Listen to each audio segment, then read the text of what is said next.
Welcome back to On the Same Page. We are on Daf Tes Zayin Amud Aleph, 16a of Maseches Megillah. We're starting at the 2 lines from the bottom of the page, the very last word on the second to last line.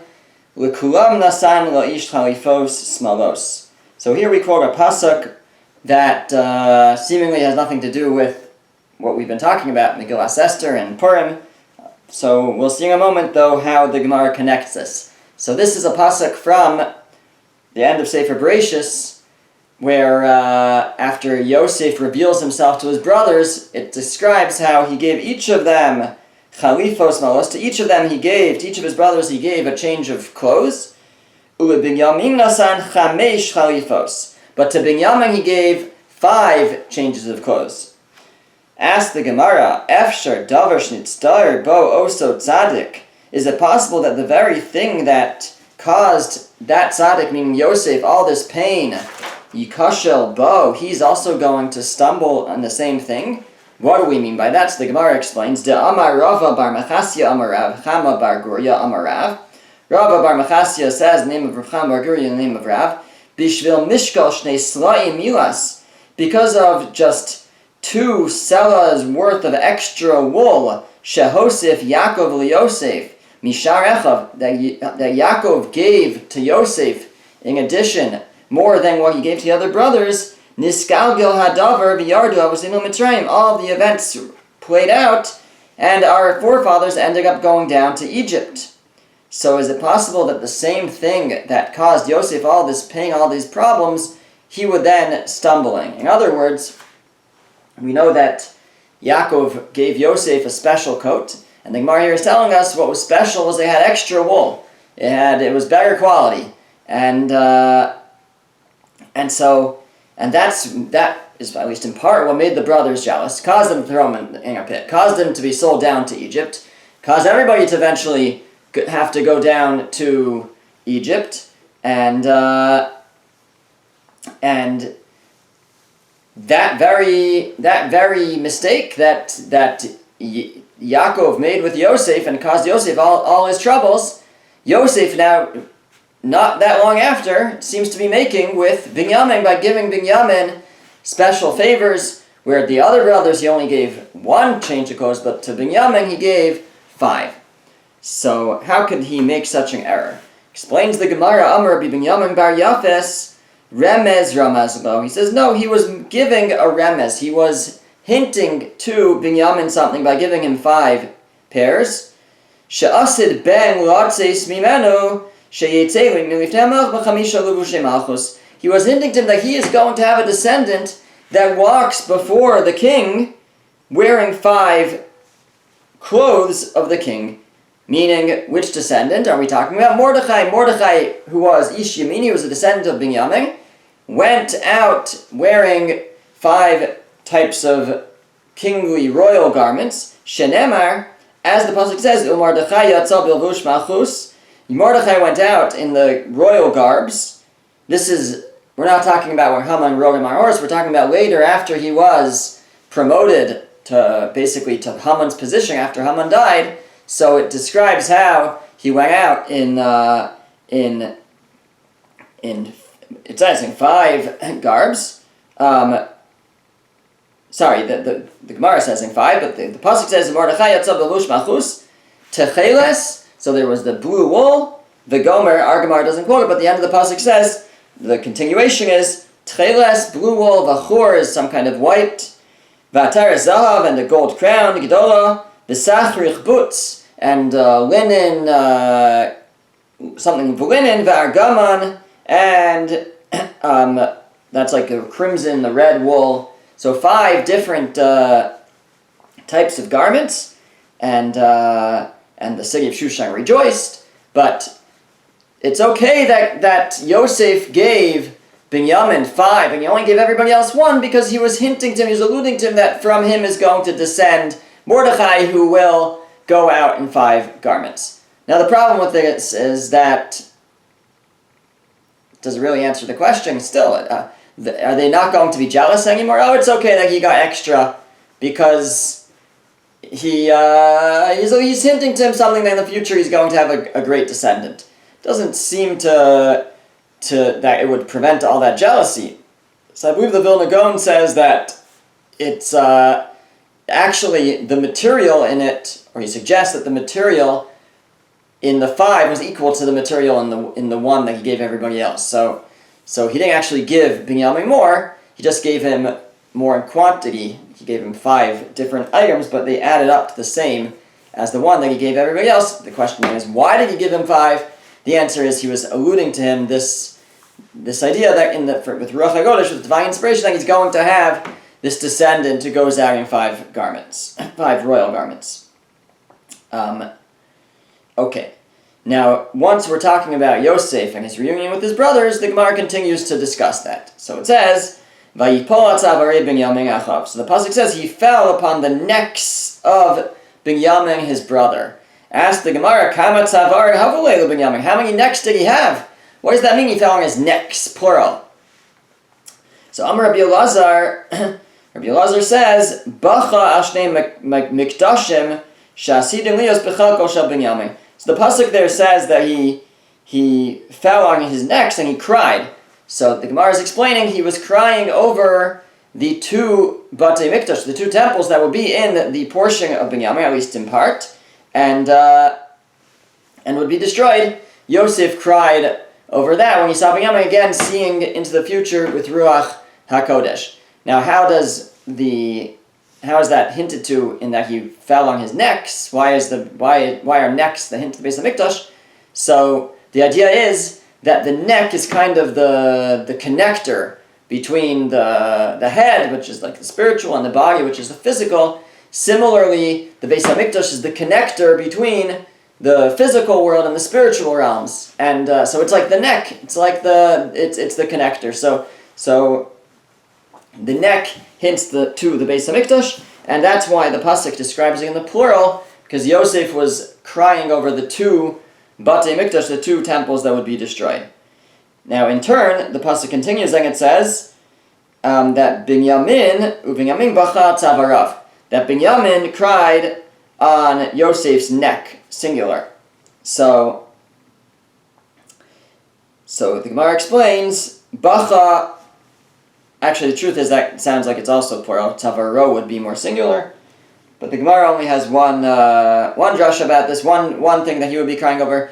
Bacha Mishkan Shiloh. So Binyamin crying over the destruction of the Mishkan in Shiloh, Shas Blios B'chalko Shel Yosef, which would be in the portion of Yosef, Asid Lecharev, and in the future would be destroyed. So Shiloh was in the portion of Yosef. There was a Mishkan there. That Mishkan was destroyed by the Pushtim, and that's what Yosef cried over. Okay. Now Yosef tells them, after he reveals himself, he says, Vinei einechem ro'os, v'nei achi Binyamin.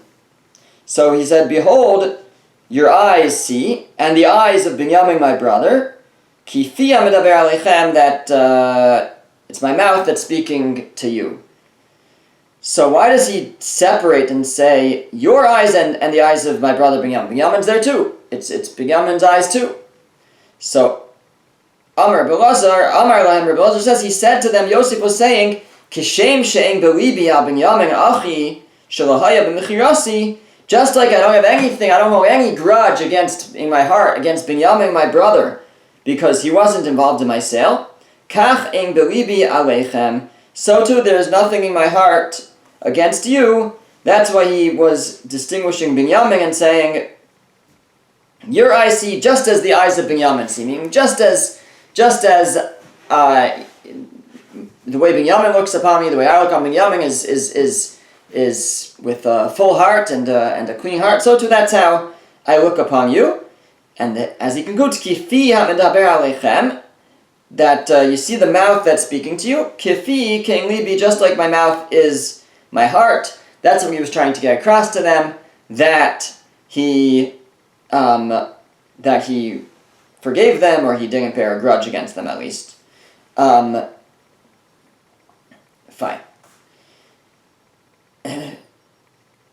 Okay, then it says, Ulaviv shalach kazos esarach amorim nosim mituv mitzrayim. To his brother he sent, to his father Yaakov, back in Canaan, Yosef sent 10 donkeys, laden or laden, however you say laden, with bearing the Tuv Mitzrayim, the best of Egypt. My Mituv Mitzrayim. What do we mean the best of Egypt? What does that refer to?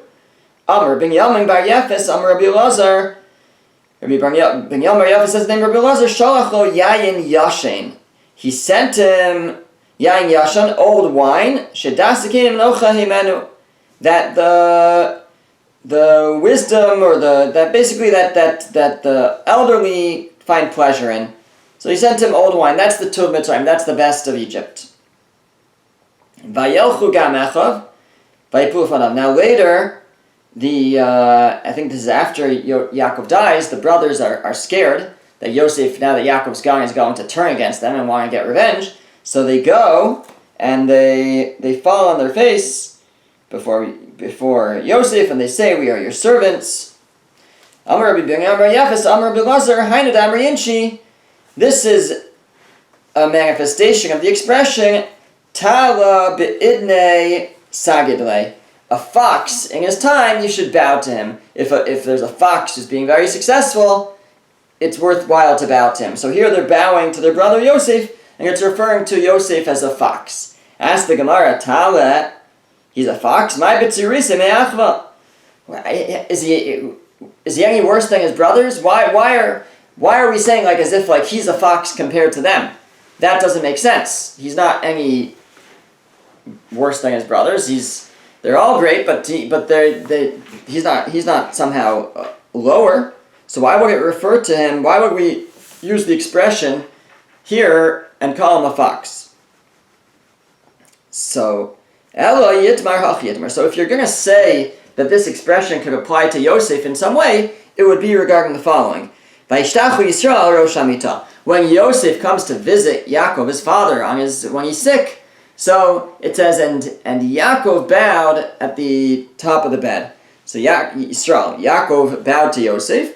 That's where we could say, Amar Rabbi Binyamin bar Yefes, Amar Rabbi Elazar, Talabinei Sagile, a fox, when he is successful, you should bow to him. Here, if you want to compare Yosef to Yaakov, it's fair to use the term the fox, which again is degrading, is lower, but that's okay in comparison to Yaakov.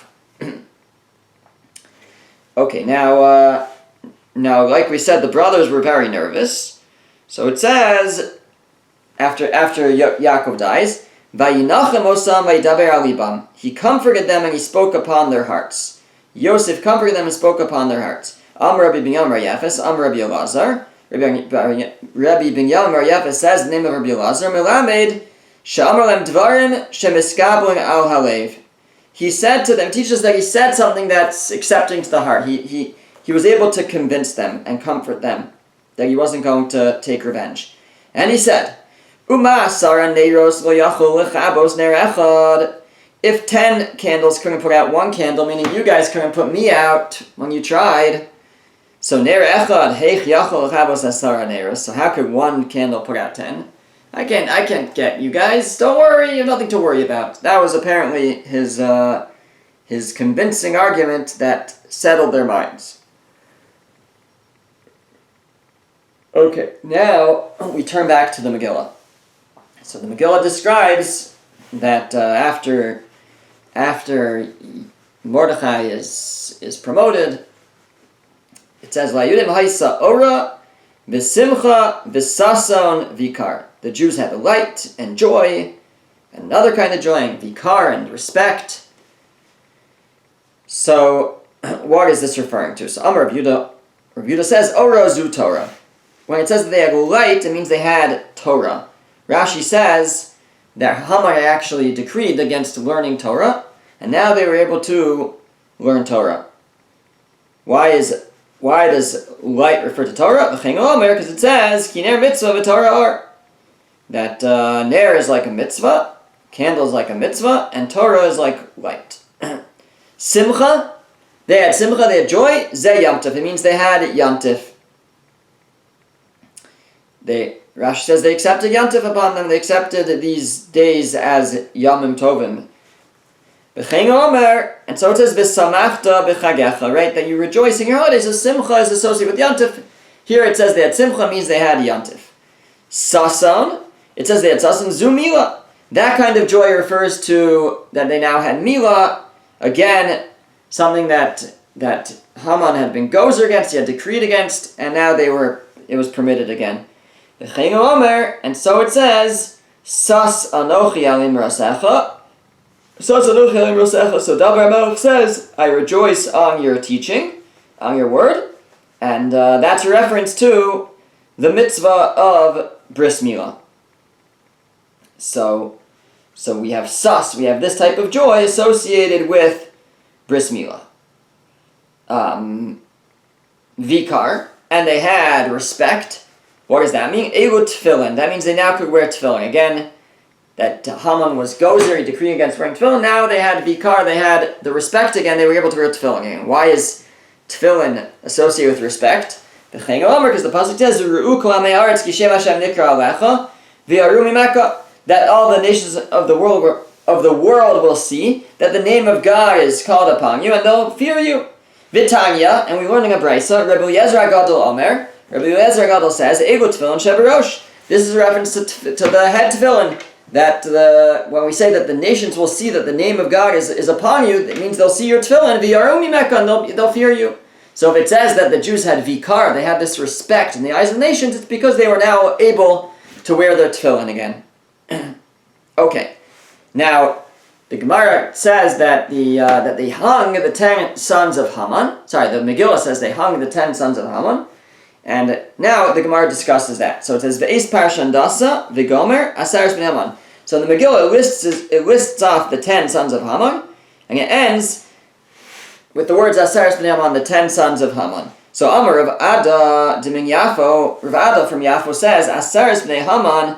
Aseres, the words Aseres b'nei Haman and Aseres, starting from the beginning of the list up until the word Aseres, one must say them in one breath. My taima, what's the reason? Because Kulu bahade hadadi nafku nishmasaya, because they all die at the same moment. And since they all die at the same moment, so therefore we read all their names in one breath as if like to show that they all died at the same time.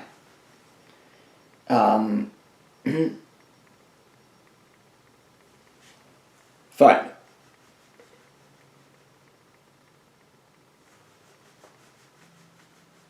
Rabbi Yochanan says, Vav de Vaisasa, the Vav in the name Vaisasa, which is the last on the list of the 10 sons of Haman.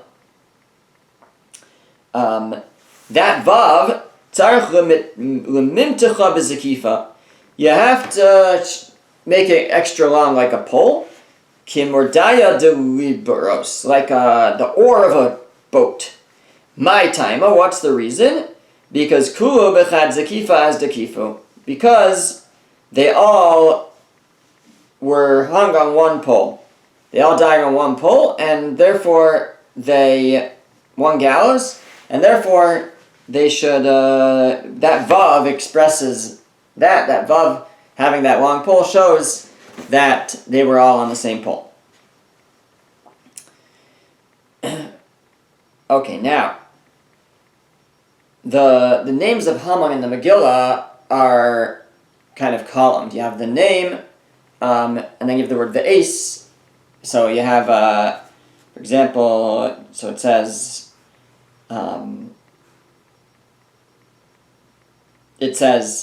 ve'es, parshandasa, and then you have that the other side ve'es, dalphone, ve'es, aspasa, ve'es, and it's written almost like the way that we find a shira, a song in the Torah, meaning in like different blocks, but a little bit differently, as the Gemara is about to explain. Says the Gemara,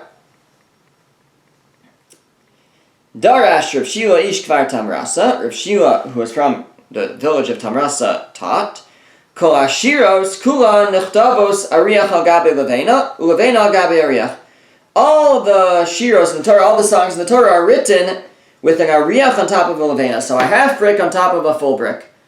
Ulevena al gabe ariach, and a full brick on top of a half brick.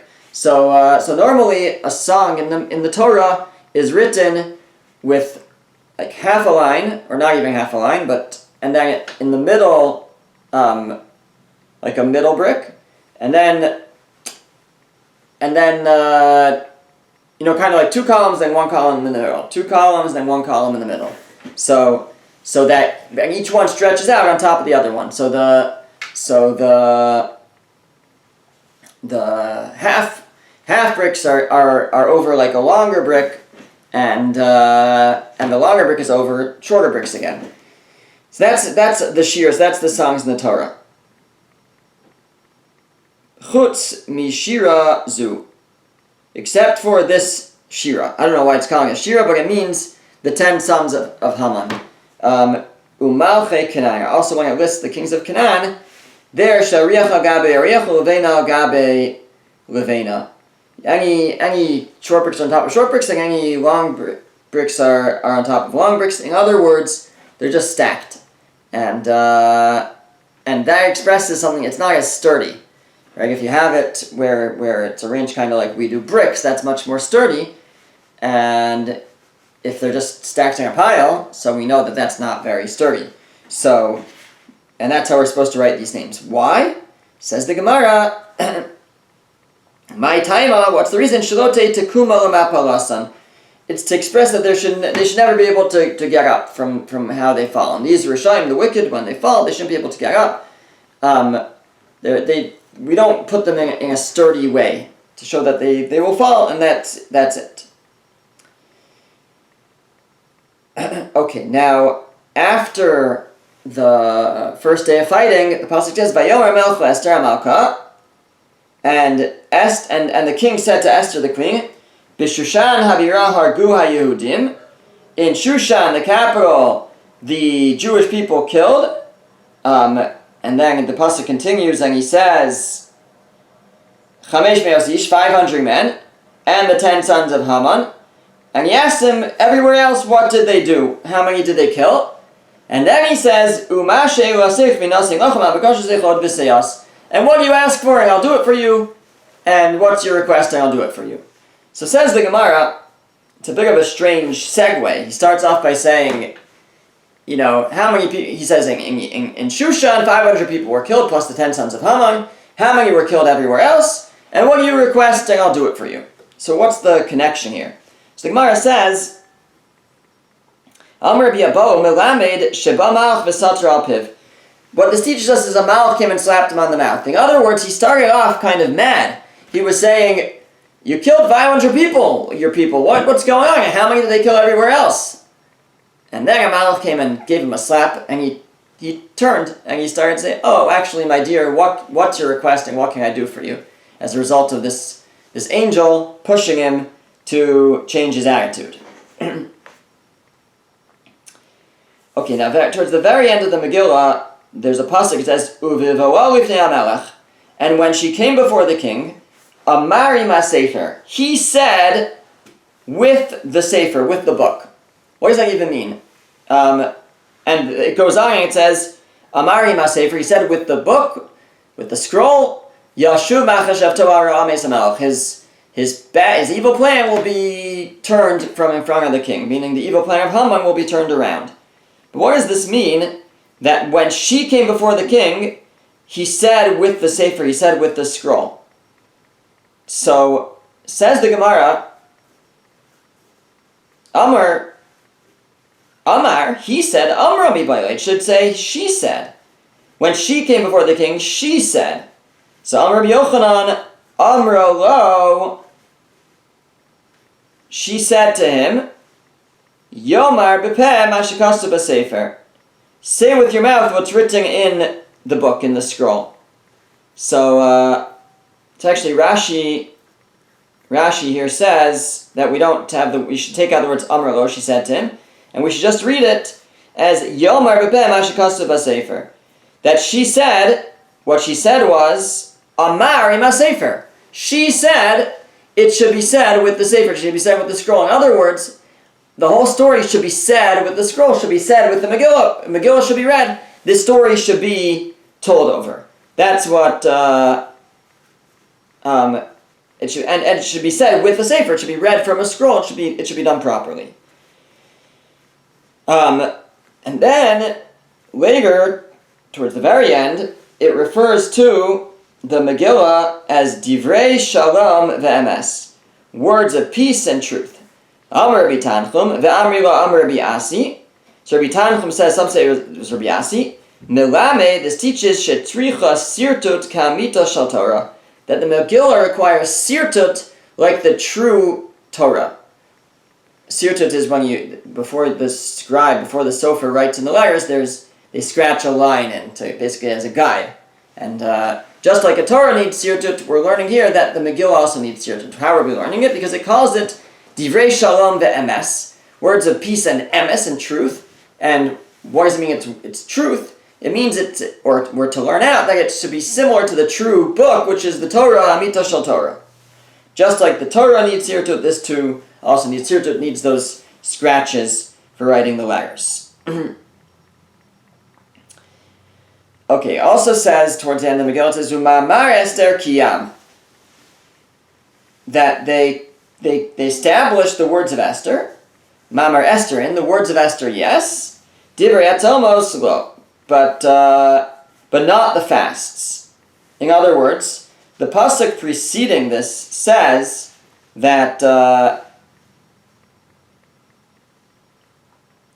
let's just read it if we have it here.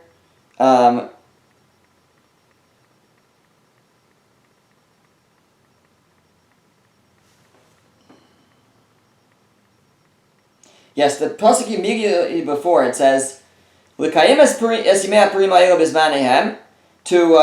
fulfill or establish these days of Purim in their time, just like Mordechai and Yehudi and Esther accepted upon them, or established upon them, and as they accepted on themselves and on their descendants, Divrei hatzomos v'zakasam, the words of the fasting and crying out. In other words, the pasuk sounds like they accepted fast days upon themselves as well, and for on their children for the future, but the very succeeding pasuk says that Ma'amar Esther Kiyam, that the words of Esther were established, specifically the words of Esther, meaning that there should be days of Purim, but not the Divrei Tzomos, not the fasts.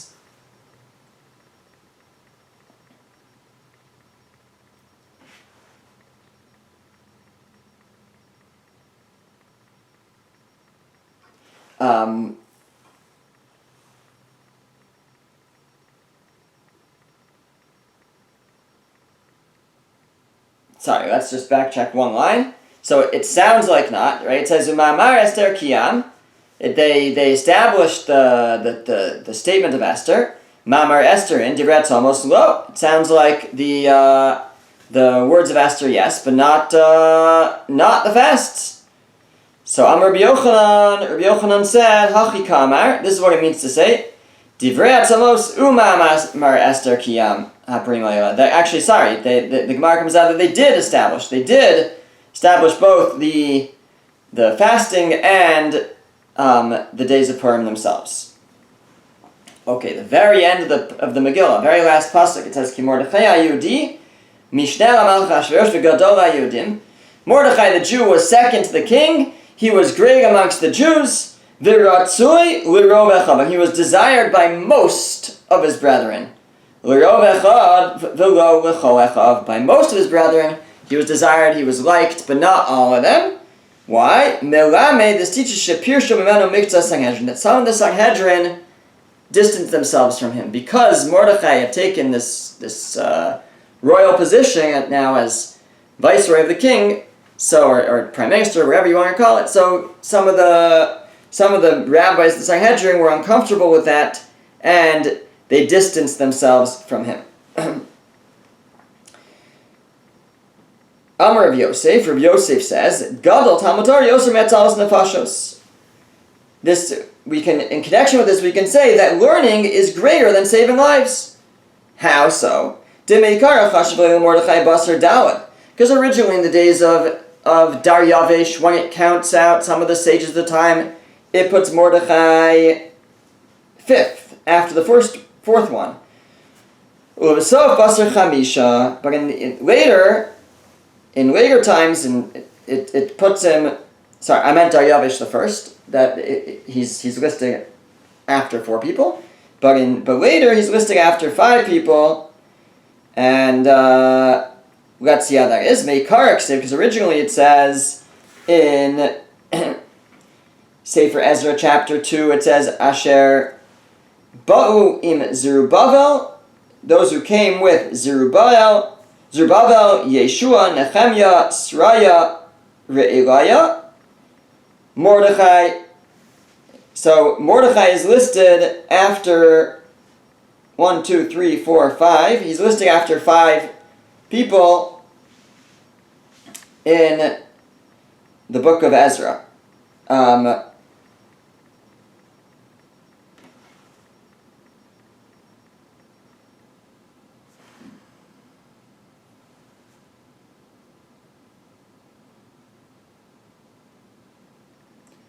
Sorry, 1 second. That's the second pasuk. Originally, that is the first pasuk. Meikar Ksiv, originally it says, that came with Zerubbabel, Yeshua, Nehemiah, Sraya, Re'eliah, Mordechai. He's listed after 5, although the Gemara seems to say he's listed after 4, and later he's listed after 5. What's that? That's a pasuk in Nehemiah, chapter 7. It says, Habayim Zerubbabel, Yeshua, Nehemiah, Azariah, Ra'amya, Nachmani, Mordechai. So there's one more person, and then he's listed. So later, he was listed after more people, meaning he's further down the totem pole, and that's because, and even though he saved lives, but he used to be involved in more Talmud Torah, more learning Torah, and now he's not, so even though he saved lives, it lowers him on the status pole. Amar